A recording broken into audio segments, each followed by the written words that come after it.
Bienvenue sur la chaîne de l'église SOS Lyon. Nous espérons que ce message sera un encouragement et une bénédiction pour ta vie. J'aimerais prendre un texte avec vous, Philippiens 4, verset 5. Que votre douceur soit connue de tous les hommes. Waouh, ça c'est important. S'il y a une chose qui doit être connue de tous les hommes, de toute personne qui vous entoure, c'est votre douceur. Bon, a priori, il y a encore un petit peu de boulot au milieu de nous là.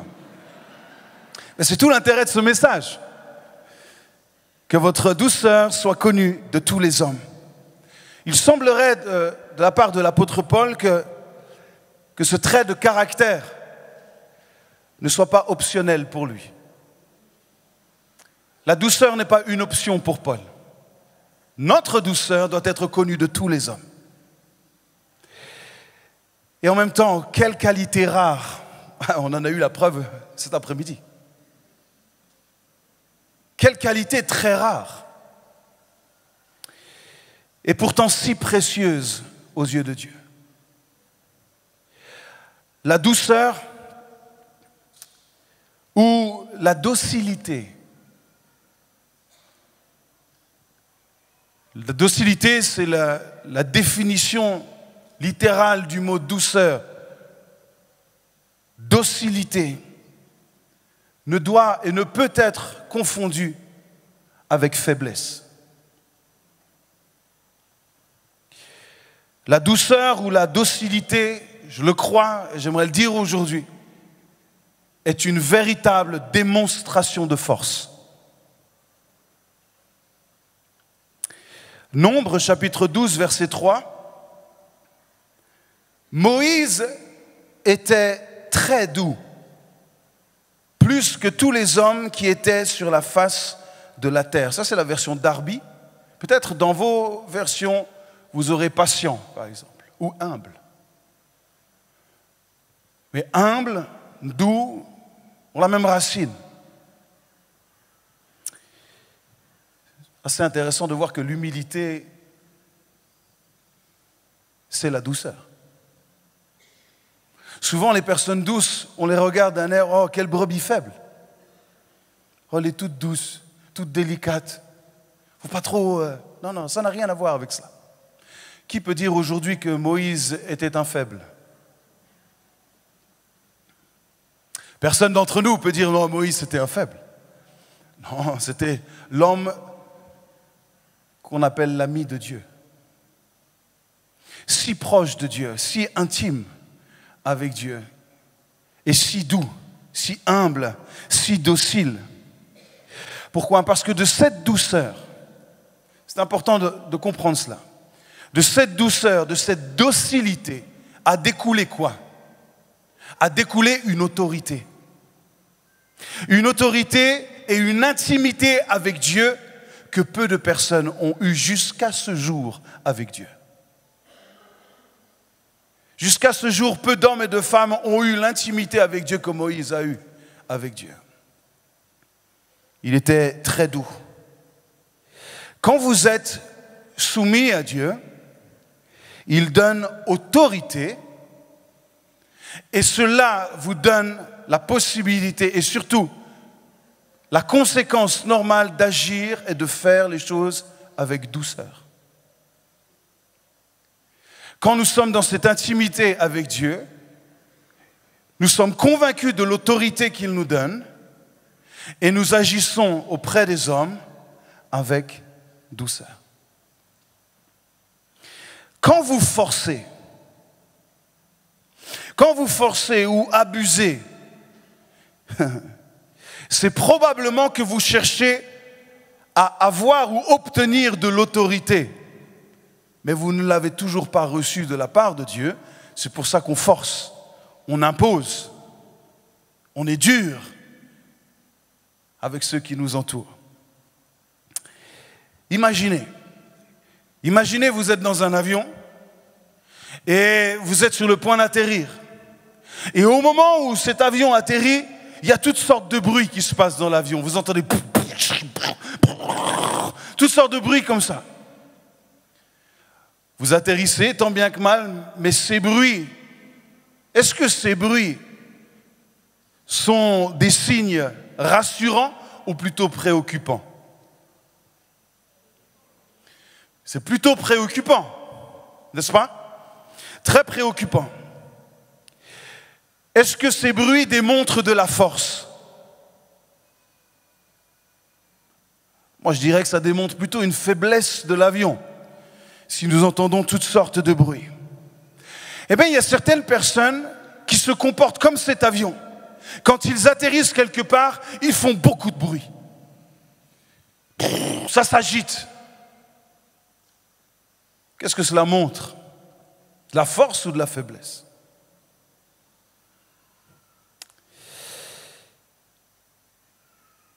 Elles crient, font du bruit, elles peuvent être abusives parfois. Parfois, elles élèvent la voix, montent le ton. Ça montre de la force ou de la faiblesse? Je crois plutôt que ça montre bien de la faiblesse. Dieu a mis 80 années pour épurer la vie de Moïse. 80 années pour l'épurer de sa force humaine. 40 ans en Égypte, où il a pensé pouvoir libérer les Hébreux par sa propre force, avec son autorité. Et ça l'a emmené à faire quoi? À tuer un homme. Échec total. Mais il se sentait fort, il se sentait autoritaire.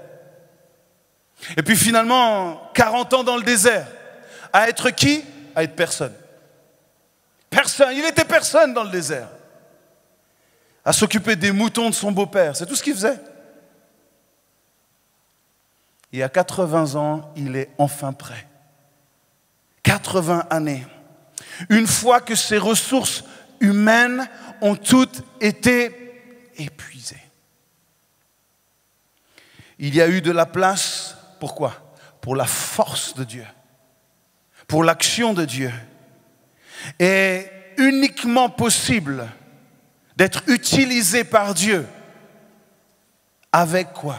Avec un esprit docile, un esprit brisé, un esprit doux, docile. 80 ans pour Moïse, pour enfin avoir un esprit doux et docile, afin d'être utilisé par Dieu. La première chose que j'aimerais vous laisser aujourd'hui, c'est un esprit brisé. Il n'y a pas de douceur sans esprit brisé. Alors j'aimerais juste qu'on prenne un petit peu de hauteur. Je ne parle pas simplement d'une douceur naturelle, et vous allez le comprendre un petit peu au fur et à mesure du message. Ce n'est pas juste une douceur par rapport à notre trait de caractère, même si ça c'est déjà très bien d'avoir quelqu'un qui a cette douceur naturelle. Mais ça va au-delà de cela. J'aimerais qu'on voit cela aussi avec un regard spirituel. Et j'aimerais poser cette déclaration maintenant. Il y a une grande différence entre une volonté soumise et un esprit brisé. Je vais m'expliquer. Il y a une grande différence entre une volonté qui est soumise et un esprit brisé. La différence est simple. La volonté soumise va faire ce qu'on lui demande, mais avec le poing serré. Ok, je vais le faire. Ça, c'est une volonté soumise. Comme parfois nos enfants obéissent. Ils n'ont pas le choix, donc ils le font sous la contrainte. Des fois, les portes claquent.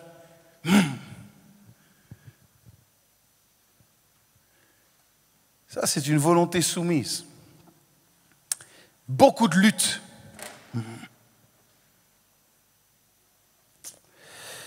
En apparence, ça peut sembler bon. Il est obéissant, elle est obéissante. Mais à l'intérieur, c'est la guerre et non la douceur. Et moi, j'aimerais vous parler d'une douceur intérieure. Je ne parle pas simplement d'une douceur comme ça, naturelle avec les gens. Je parle d'une douceur intérieure, un esprit docile. Alors c'est bien d'obéir, d'avoir une volonté soumise. Je dirais que même que c'est un bon point de départ, mais il ne faut pas s'arrêter là, ça doit aller plus loin. C'est bien d'obéir, mais Dieu s'intéresse aussi à notre esprit et de la manière dont nous obéissons et avec quel état d'esprit nous faisons les choses. Ce témoignage d'une jeune adolescente qui, comme ça arrive souvent dans l'adolescence, se prend souvent la tête avec sa mère. C'est très conflictuel à la maison, il y a de sérieux problèmes relationnels. Puis à chaque fois que sa mère lui dit quelque chose, ou la réprimande, ou lui demande de faire quelque chose, alors elle réplique tout le temps, elle répond. Et elle cherche toujours à se justifier. Mais pourquoi? Et puis si, et puis... Puis un jour, elle se fait reprendre à nouveau par sa mère. Sa mère la corrige. Et elle va dire la chose suivante. Ce qui est merveilleux, c'est qu'aujourd'hui, je n'ai même plus envie de répliquer. Je n'ai même plus envie de répondre. Je n'ai plus ce désir-là. Ça, c'est ce qu'on appelle la douceur, un esprit docile. Je n'ai plus envie. Je ne cherche plus à me justifier. Je ne cherche plus à me trouver des excuses. Je ne cherche plus. Mon esprit est soumis à l'Esprit de Dieu. Et avec joie. Un esprit brisé, docile, doux. Vous savez comment il se démarque? C'est un esprit qui ne se rebelle pas. Il n'y a pas de rébellion dans l'esprit docile et l'esprit doux. Il n'y a pas de révolte.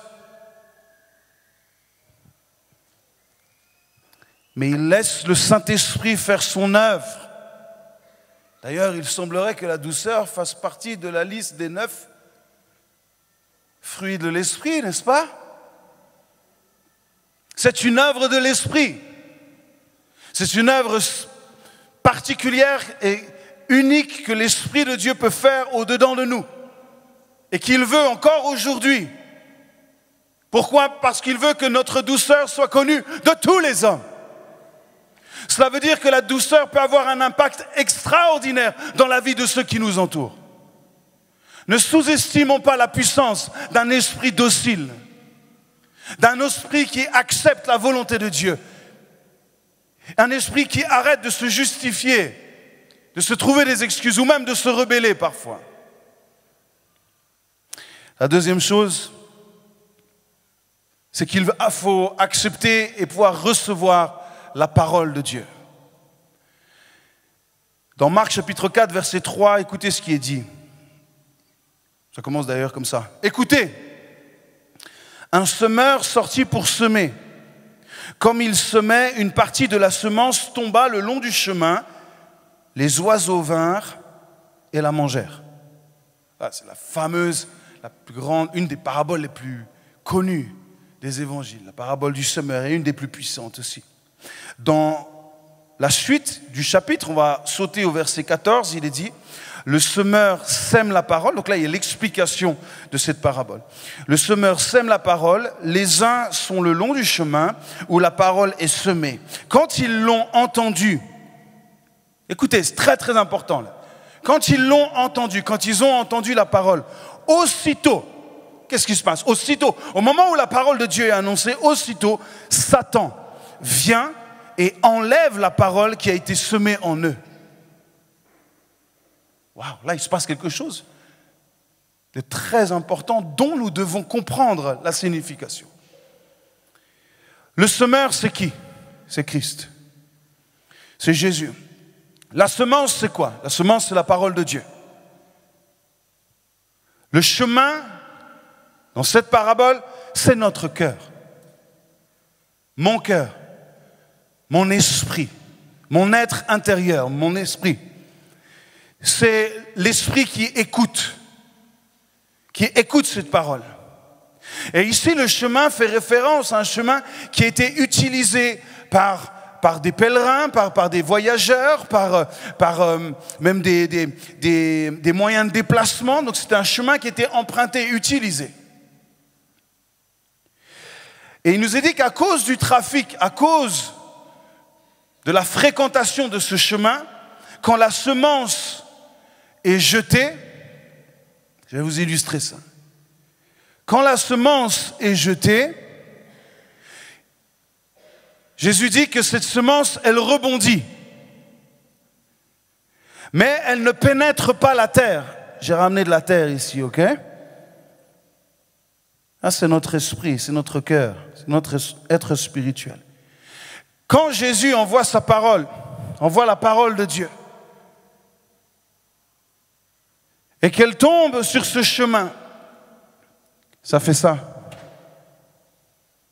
Ça rebondit. Ça ne tombe pas dans cette terre-là. Cette semence, elle ne trouve pas la terre pour être plantée. Et qu'est-ce qui nous est dit? C'est qu'au moment où la parole de Dieu est annoncée, le diable écoute. Et je sais qu'au moment où je parle, maintenant, ne pensez pas que vous êtes les seuls à m'écouter. Les démons sont là et ils écoutent. C'est pour ça que la parole de Dieu n'est pas simplement une citation, une déclaration de mots que nous mettons bout à bout. C'est que nous annonçons la parole de Dieu qui libère, qui sauve et qui transforme les vies. C'est pour cela que nous avons besoin d'une terre qui reçoit. Vous avez vu là? Ça ne rebondit pas. Pourquoi? Parce que cette parole a trouvé une terre qui reçoit cette parole.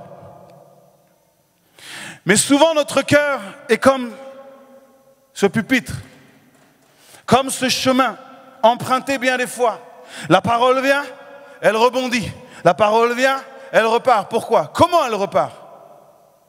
Il nous est dit que les démons, les oiseaux, les démons, c'est ce que Jésus dit, Satan, les démons sont là. Et au moment où la parole de Dieu descend mais ne trouve pas la terre pour être semée, et pénètre cette terre, qu'est-ce qui se passe? Les oiseaux viennent et ils volent la semence. En fait, quand la parole de Dieu est donnée, si elle ne reçoit pas une terre, la terre de notre cœur, ça fait juste un beau festin pour les démons. C'est l'heure du 4 heures pour eux. Ils viennent, ils prennent ça et hop, ils s'en vont avec. C'est pour ça que cette parole est extrêmement importante. Donc le problème ne vient pas du semeur, le problème ne vient pas de la semence. D'où vient le problème? Il vient de notre cœur.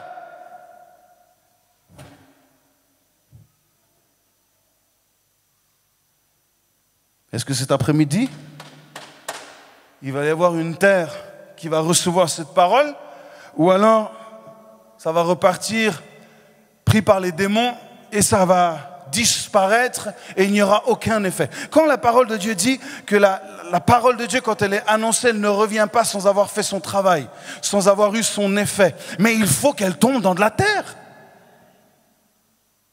Si elle ne tombe pas dans de la terre, il n'y en aura pas d'effet.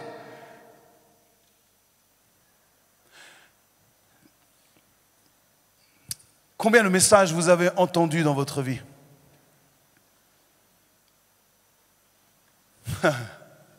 Combien de prédications? Des centaines, des milliers. C'est sûr, pour certains, c'est des milliers. Rien qu'à l'église SOS, depuis son existence, pour ceux qui sont là depuis le début, on a donné juste le dimanche, plus de 300 messages. Ils sont tous sur YouTube, vous pouvez les écouter. J'ai regardé ce matin, je disais, je vais regarder quand même un petit peu. Ça, c'est juste, avec l'église SOS, c'est juste le dimanche. Mais si vous ajoutez dans les groupes de vie, si vous ajoutez nos réunions de prière, peu importe. Combien de messages? Et des bons messages, pas simplement à SOS, mais peut-être dans d'autres que vous avez entendus. Des excellents messages que vous avez entendus. Mais est-ce que vous les avez acceptés? Est-ce que la terre était douce?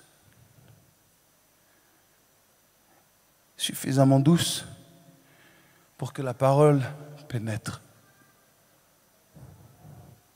C'est la question du jour. Est-ce que nos cœurs sont suffisamment doux, dociles pour recevoir la parole de Dieu? Alors que faire? Je termine.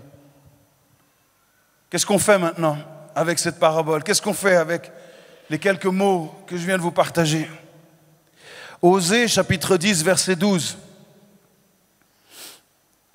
Semez selon la justice, moissonnez selon la miséricorde. Et après, il a dit quoi? Défrichez-vous un champ nouveau. La réponse est là, les amis. Il y a un travail que nous devons faire que Dieu ne fera pas à notre place. C'est-à-dire, nous devons défricher de la place dans notre cœur, à nouveau, dans notre être intérieur. Il va falloir faire un peu de ménage. Défricher, ça veut dire adoucir, débroussailler, déblayer, démêler s'il le faut. Mais c'est à nous de faire de la place à nouveau pour que la parole tombe dans une terre fertile. Ça, c'est notre travail aujourd'hui. C'est notre job et Dieu ne le fera pas à notre place. Ce que nous pouvons aussi faire, c'est refuser. Oui, refuser quoi? Refuser tout orgueil. Même, j'ai envie de dire, un orgueil stupide parfois. Un orgueil qui refuse d'admettre qu'il reste des choses à changer et à corriger dans notre vie. Allez les amis, ne restons pas là où nous sommes aujourd'hui. Est-ce qu'on peut se dire honnêtement, avec humilité, il y a encore du boulot dans notre vie? Hein? C'est ça, nous ne pensons pas que nous sommes encore arrivés. Si vous étiez arrivés, vous ne seriez plus ici. Le jour où vous serez parfait, c'est quand vous serez dans la gloire avec Jésus, et là, plus rien ne vous sera reproché. Mais en attendant, nous devons nous assurer que cette terre est toujours douce. Ma terre est douce.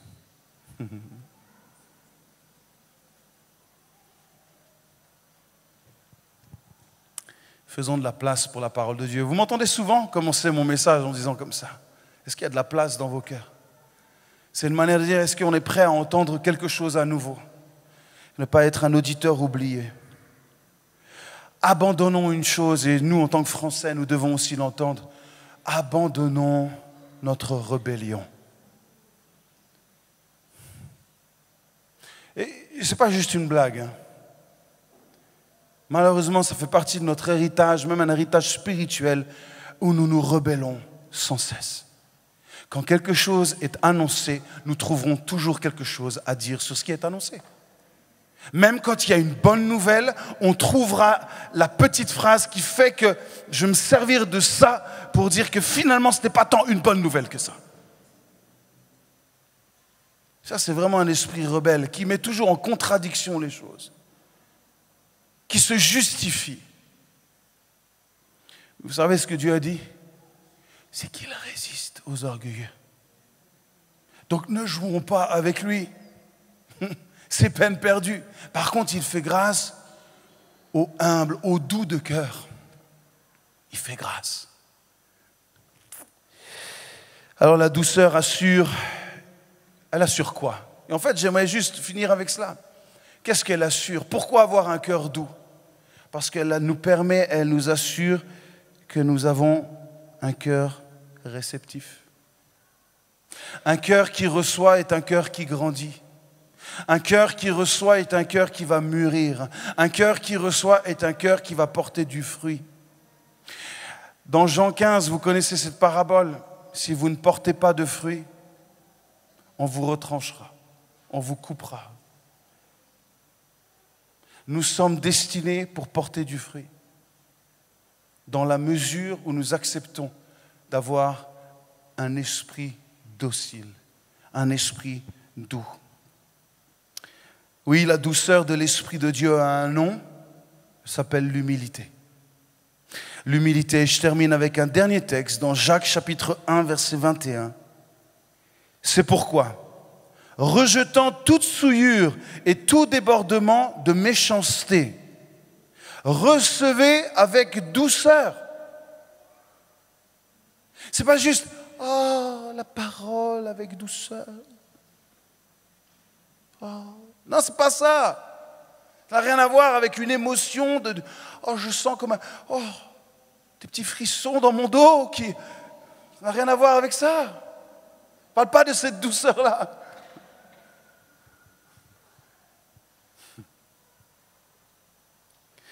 Recevez avec douceur la parole qui a été plantée en vous et qui peut sauver vos âmes.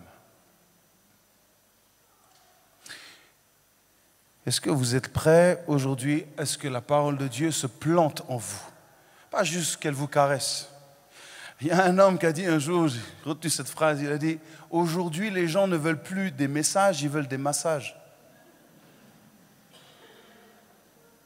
Mais c'est tellement vrai.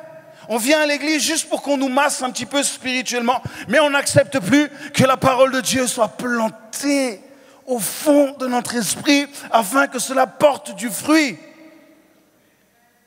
On veut juste être caressé, porté par la louange et les élans de prière des uns et des autres. On veut juste une parole d'espoir, une parole de bénédiction. Et c'est bien. Mais il faut que cette parole se plante, qu'elle soit plantée au fond du cœur. Et là, vous ne voyez plus la balle, parce qu'elle est plantée.